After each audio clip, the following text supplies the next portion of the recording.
Hi, I'm Cheryl and welcome to the Sewing Room channel. Here's another scrap buster project for you. It's called a 4-patch pot holder. But this one's a little different because it's got a 4-patch here and a 4-patch here, and then this is a 4-patch. So it's a 4-patch within a 4-patch. So there's 2 different colors of fabric here and then a different fabric for the corners here. And I used some novelty fabric with owls on it. This is really fun to do, so go through your scrap pile and see what you can dig up. Now let's get started on this pot holder. Now I'm going to identify the fabrics for you. This this one piece here that's 4.5 inches, this is fabric A, and then this smaller square here, this blue one, is B, and the polka dot square is C. So A, B, and C. Those are the fabrics that I've identified. Now let me show you what you need to cut out for this particular block to make this pot holder or whatever you want to make out of it. Out of fabric A, you need to cut 2 4.5-inch squares, and then out of B you need to cut 4 2.5-inch squares. Then fabric C, 4 2.5-inch squares, and then also out of fabric C 1 8.5-inch square, and then again out of fabric C 1 2 3/4-inch strip of binding. Then you're also going to need 2 8.5-inch squares of cotton batting, or if you prefer, you can use 1 square of cotton batting along with 1 square of Insulbrite, which is a synthetic fabric that helps to block the heat. So let me show you a quick way to make those little small 4-patch blocks. You're going to cut 2 strips from your fabric, 2.5 inches wide. Now these are folded strips, so when you purchase your fabric is usually folded. So from that end of that piece of fabric, you're going to cut 1 from fabric B and 1 from fabric C. I've got 2 strips here. And you're going to cut them 2.5 inches wide. All right, now you want to cut those strips in half. So what I usually do is I just lay them together, line up my ruler across one edge, and then cut the fold piece off. Okay, just a little bit, all you need to cut off. Take one strip of fabric B and 1 piece of fabric C and fold them together, and then you're going to do a stitch line across here. So do 1/4 inch stitch line. Then from this strip, and then make sure you press it also. So press that seam really good. Very important to keep pressing throughout this project. Then from this, you're going to cut one end so it's nice and straight. So take your ruler and line it up along the edge there, and then cut that end off. Then after you've cut your ends to where they're nice and straight, you're going to line this up, cut your 2.5-inch pieces.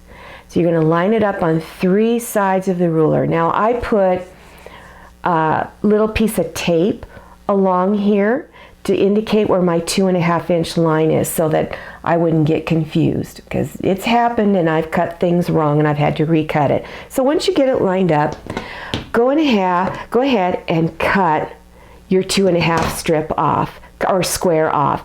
Then you want to go ahead and continue down this strip, cutting your 2.5-inch squares. Now for one pot holder you just need to cut 4, but if you're making more than 1, just keep going down your strips, okay?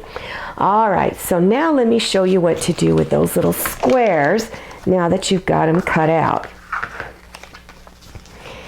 You're now going to take those squares and then press them.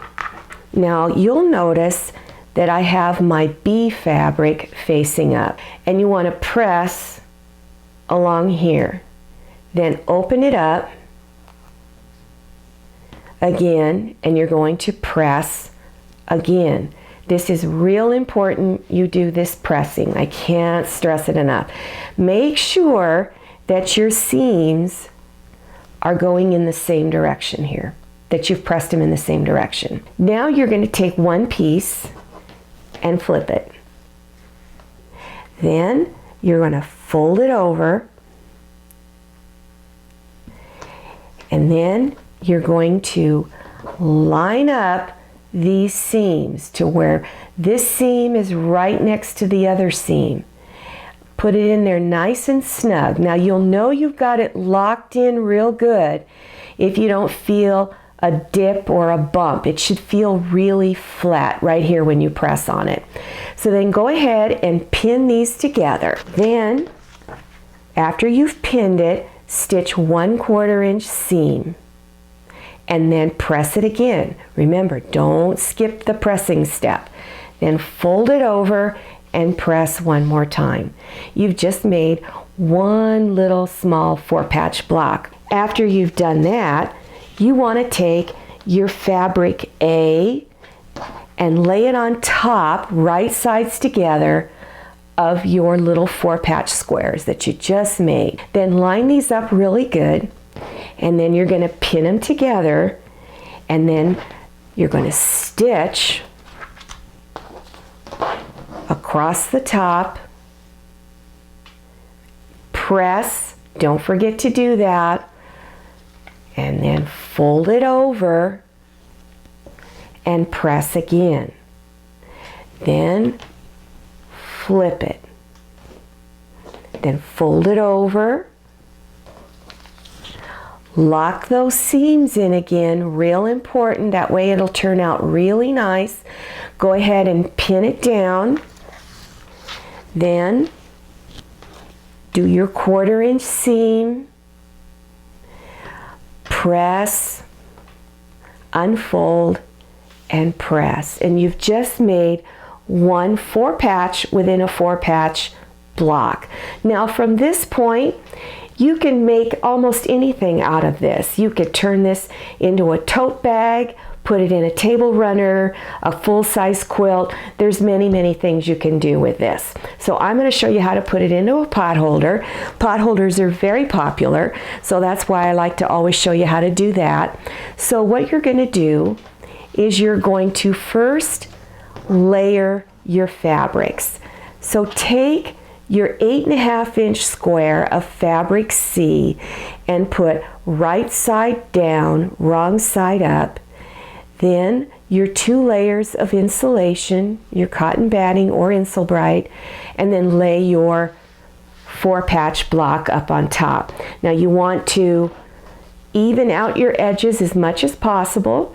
Then go ahead and start placing pins all over. Now I want to talk about the walking foot, because in order to do your top stitching, it's really important that you have something like this. Now you can still do it with a regular pressure foot, but this one just works better. So I highly advise that you purchase one of these. This helps to hold all of your fabric pieces together, okay, without shifting too much.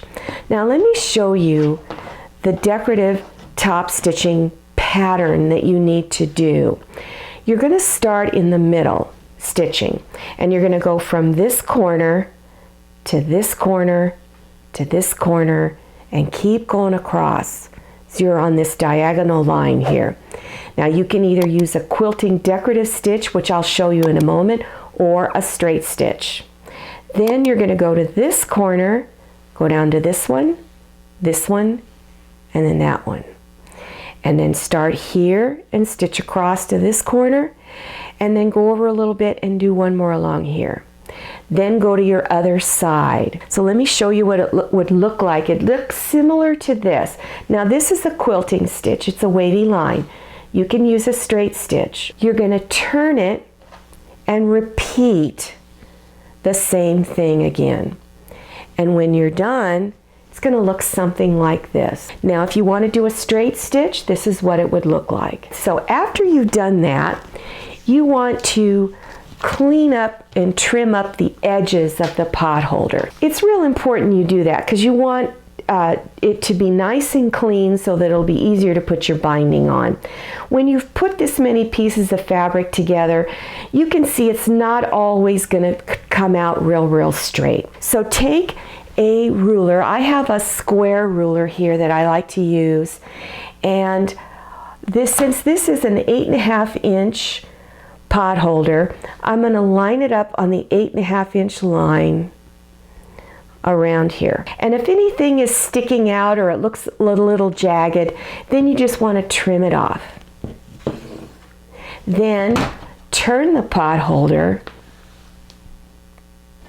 and trim it up again. Trim the other two sides. Line it up. Try to get it as square as you can, and then turn it. Clip it off. Now you're ready to put on your binding.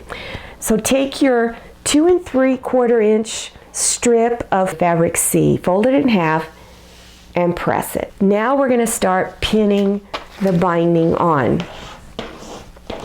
So take one end of your binding and place it somewhere in the middle. Doesn't have to be exact, but just somewhere in the middle on any side, doesn't matter which side, and start pinning it down.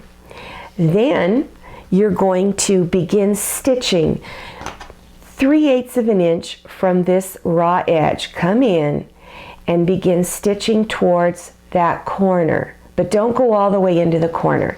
What you're going to do is stop when you get 3/8 of an inch away from this raw edge. Then stop, leave your needle down, press your foot up, turn the pot holder a little bit, and stitch directly into the corner. Good. Then take it out of your machine. Fold your binding straight out like that. Don't pull it here or go to the other side. It needs to be straight out right along this edge here. Then fold it over. Place this folded edge on the raw edge of the pot holder right along here, and line it up along this side. Then pin it down and begin stitching from this folded edge to 3/8 of an inch from this side, and stitch all the way down. Continue around the entire pot holder, and every time you get to a corner, do this. As you finish going around your last corner here, you want to take your binding strips and you're going to overlap the strips like that. Then you're going to leave a 1/2 inch overlap. Then you're going to cut the excess off. Then after that, open up the ends and you're going to unfold them, and you're going to bring right sides together. Fold the pot holder in half because it'll be a little easier to bring those ends together. Line it up real good and then pin it. Then after you've done that, finger press that little seam open. You're going to stitch a 1/4 inch seam. Finger press it open, lay it flat again, and finish stitching up your last side. Now you're going to fold the binding over towards the back, and you're going to pin your binding on the back. You're going to take this folded edge and bring it past the stitch line. So bring it across like that, put a pin in it. Don't go right into the corner, stay a little ways out from the corner. Go to the other side of the corner and do the same thing, bringing that folded edge past the stitch line, put a pin in it to hold it in place. Then you're going to take a straight pin and now press down and in, fold it over, and pin. And you have this nice little mitered fold there. Continue pinning around the entire pot holder and do this fold on all 4 corners. One more little step, almost done. Now you're going to do stitch in the ditch, and that's where 2 pieces of fabric come together. You're going to start in this corner and you're going to stitch right along, right up against that binding, but not on the binding. When you get to this next corner here, leave your needle down, press your foot up, turn the pot holder, and then continue going down.